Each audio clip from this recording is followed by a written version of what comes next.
Sobrang payapa at tahimik ng araw na to, mapapa-thank you Lord ka talaga. Hello mga ka-doorbells, kumusta ang lahat? So andito nga ako ngayon sa Delta Hotel. While waiting nga kina ate, dumating na din yung padala sa akin, Ponchingo Delights. Dahil medyo maaga pa to, sabi ko kay ate mag-swimming muna ako and then dun ko na lang din i-shoot itong dala kong Dubai Chewy Cookie at Cookies. Dahil nga medyo naging busy ako sa mga vlog ko, so ngayon na lang ulit ako nakabalik dito at na-miss ko talaga mag-swimming. Sobrang happy ko nga ngayon kasi game na game itong si Stephanie maging model ko for today's vlog. Yung kaibigan ko talaga ang nakatira dito, so ako po i-access lang ako sa swimming pool or kahit sa gym, ganun. Ito yung favorite spot ko dito sa Delta Hotel. Around 6 PM na dumating na yung iba namin kasama, kaya aakyat na kami.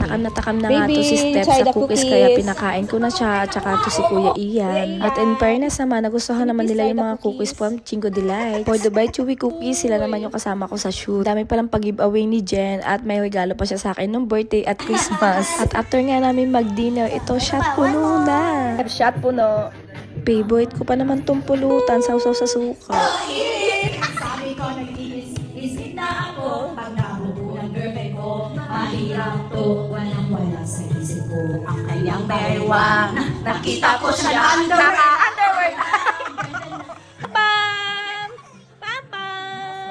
Napaka-productive ng Friday kong ito, banding with friends and then nakapag-shoot pa nga. So dahil may pasok ako, kailangan ko nang umuwi. Yun lang muna.